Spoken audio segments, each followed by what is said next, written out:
Hey, top 5 Aetherdrift Commanders. Here we go! Number 5 is Winter Cursed Rider. What's rarer than Dimir artifacts? A reasonable ward cost, and somehow Winter has both. It even gives that ward to your artifacts as well. Being from the plane of Duskmourn, it makes sense that it would be terrifying to stare down his exhaust pipe. Number 4 is Gaunty Knight Minister. I actually feel bad when I steal other people's cards, not because I'm stealing them, just that they will never know how good it feels. But now they can! With Gaunty out, all an opponent has to do is hit someone else with a creature and they can exile the top card of that player's library and cast it as long as it remains exiled. So we're all looking at each other's decks and stealing each other's stuff, which means through Gaunty, we can finally be gay and do crime!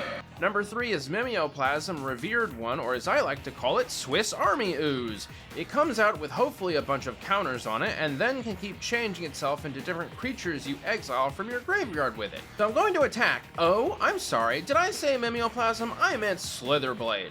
Oh, no blocks? Because you can't. I'm sorry, did I say Slitherblade? I meant Number 2 is Captain Howler's Sea Scourge. He bats! He fights! He's gonna kick some serious fin to win! This card is jawsome!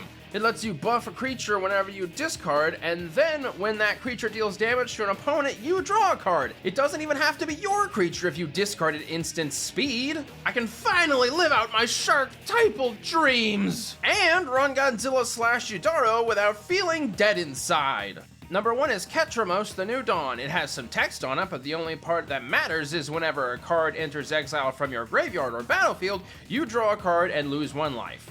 I've already seen a couple people talking about how you can build this deck, but they're all wrong, for I have seen the truth, and there is only one correct way to build this commander.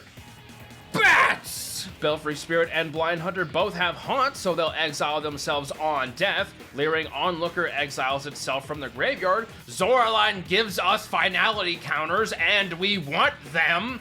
And we're losing life, so Essence Channeler gets flying, Moonstone Harbinger gives our bats +1/+0 and Death Touch, Star Charter gives us card advantage, Starlit Soothsayer lets us surveil, Starseer Mentor gives us an Edict. Ketramos is a bad commander. I will die on this hill. I will not elaborate further. Thank you for coming to my Bat Talk. Like, subscribe, and follow me on Twitch for more MTG and D&D content.